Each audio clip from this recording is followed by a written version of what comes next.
Hey, welcome to Viking Preparedness. I'm Pastor Joe Fox. So I'm working on this project, and my project is a long-term bug-out bag. And basically, a regular bug-out bag, the bug-out bag everybody should have, should be designed to get you from point A to point B and survive that journey.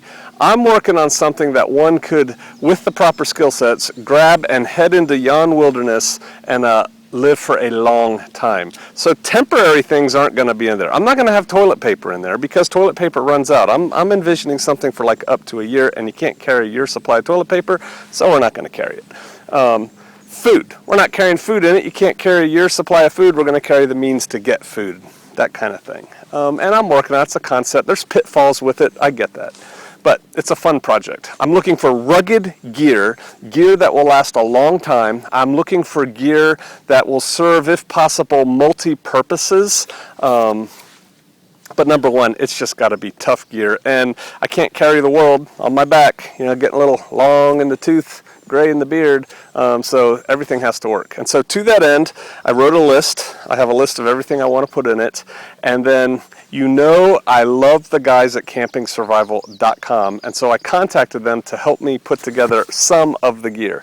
And today I'm going to show you 3 things I got from campingsurvival.com. The first item that I got is this. It's a compass. You're like, great, big deal, Pastor Joe, it's a compass. No, this is the compass. This is, and I've already opened it, but I wanted to show you the packaging for it. This is called the Silva Ranger. Now this one also has CL because it has like a chronometer in it, which I'm about to show you. It comes with an instruction book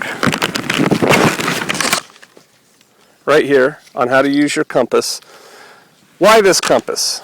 Part of it is nostalgia. I'll tell you a very quick story. My father worked for a 3-letter agency that sent our family all over the world to really strange places when I was a child. And he did interesting things, and he got interesting gear. And one day, he presented me with his compass, and it was the Silva Ranger compass. And back then, this part used to be made out of aluminum, this hood right here. And I used that compass forever. And in fact, I still have it, but I don't want to put it in my long-term bug-out bag because I use it for other things and I like it. So I wanted another one. And lo, yes, Silva still makes it, except now this one's actually better. Now, I tell everybody you need to have land navigation skills. You need to be able to take a map, not your GPS, not your cell phone with a little map on it, but a paper map and a compass and get to where you want to go. Those are skill sets. You have to develop them. You should go look up for a local orienteering club in your area, and they will teach you how to properly use a compass. But for those of you who know a thing or two about compasses, what's really cool about this one, and this is not a compass class, it would be too long. It comes with this little blade right here, and there's a little screw on here. Where'd it go? On the back. Right here, you can adjust your declination on this. For those of you who don't know what that is, it's just a math problem you have to do in your head. With this compass, you can adjust it. You don't have to do a math problem in your head, so that's pretty cool. It comes with a mirror. Now, the real reason for the mirror is so that when you're sighting along the compass, you can look into the mirror and see where your needles are lined up. So you can hold it like this and look down and see it. You can look into the mirror. But what I really like it for, and why I want this compass for my long-term bug-out bag, remember, multiple purposes, if you're on your own and you get something in your eye, how are you going to get it out? A mirror. You need a mirror. We could carry a separate mirror, but why not have a mirror on your compass that you're going to wear around your neck all the time anyway? And so this is just such a great compass. It has a magnifying glass on it. You could start a fire with it if you had to, but really it's for seeing the details on a map, especially when you get older eyes like me. It has different scales on it that you can use with different maps, millimeters and inches on it, and it has a chronometer which will allow you to tell the angle of a hill, things like that. So this is the Silva Ranger compass. It is a great compass, and it's available at campingsurvival.com. I love it. Okay, so I'm just going to hang this right here for now. And by the way, you should keep your compass on your body when you're using it, so tied to yourself, stuck in a pocket or something so you can pull it out and use it. Once you get good at map and compass, you'll need your high-speed, more expensive compass to do your plots on your map where you're going to go. And again, I'm not trying to turn this into a land navigation course, but you're going to need a good compass. But for a lot of your running through the woods, if you know what you're doing, you can use a wrist compass like this one. And honestly, I've been wearing this one now for about 3 weeks, I think, just to make sure that it still works and it doesn't break and it's not cheap junk, and it's not. And with this compass, you can, again, you got to already know what you're doing. This is not, don't fall into the American trap that I can buy this gear and suddenly be good. You're going to have to buy the gear and then learn how to use it and practice with it, right? That makes sense if you watch this channel. But with this compass right here, if I know, hey, look, I am going to scoot generally south till I hit the river, I just keep my compass on my wrist, I'm running, I look down, south is that way, okay, boom, boom, boom, and we start running. Right, and so a wrist compass, it weighs nothing, and it can get you where you're going a little bit faster.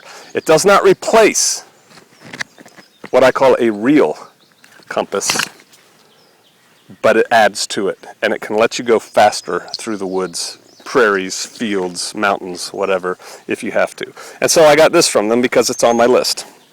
And then the third item I got from campingsurvival.com this time is a wind chime, because you need to amuse yourself when you're in the woods. No, it's not a wind chime.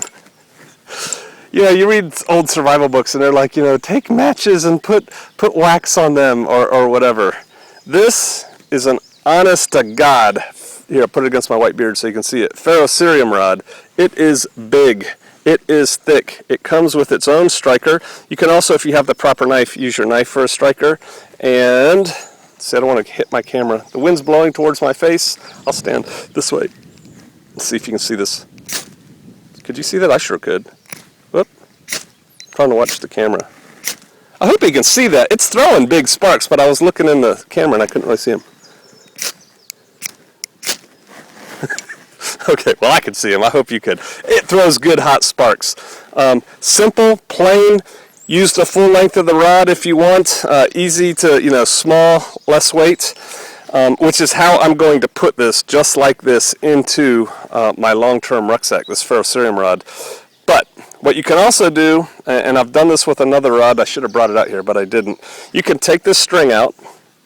You can take a deer antler, a piece of a deer antler, and whatever size drill this is, you bore a hole into the end, the flat end of the deer antler, and then put some epoxy and put this in the deer antler like that.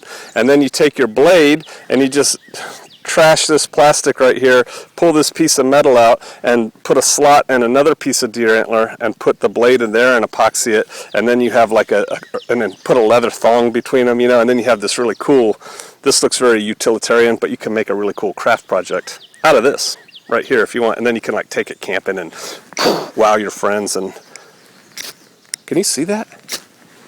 I can. But it looks cool. But anyway, I'm just taking this one in my rucksack, long-term rucksack like this. I'm probably taking a tip from Cody Lundeen, going to either paint or put yellow tape right around the top here, because as cool as it is to have camo gear out in the woods, when you're hot, wet, cold, tired, hungry, thirsty, and you drop a piece of gear because you're surviving that just blends in with the brush, you won't be able to find it, right? And so I'll probably put a little piece of yellow tape on here.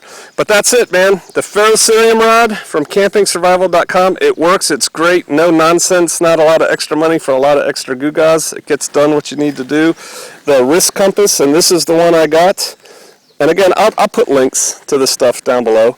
The wrist compass, which is a lot faster when you're land navigating. And again, you have to develop the skill sets, right? But you can't develop skill sets if you don't have the tools to do it. And then the Silva Ranger compass. I love this compass. This is like the bomb, right? This is a great compass. CampingSurvival.com, they sell good gear. I'm personally using these 3 items to go into my long-term bug out bag. I'll come up with a cool name for it. And you'll probably see more of that later, and you'll see these again later. All right. Hope that helped, and I will see you out there.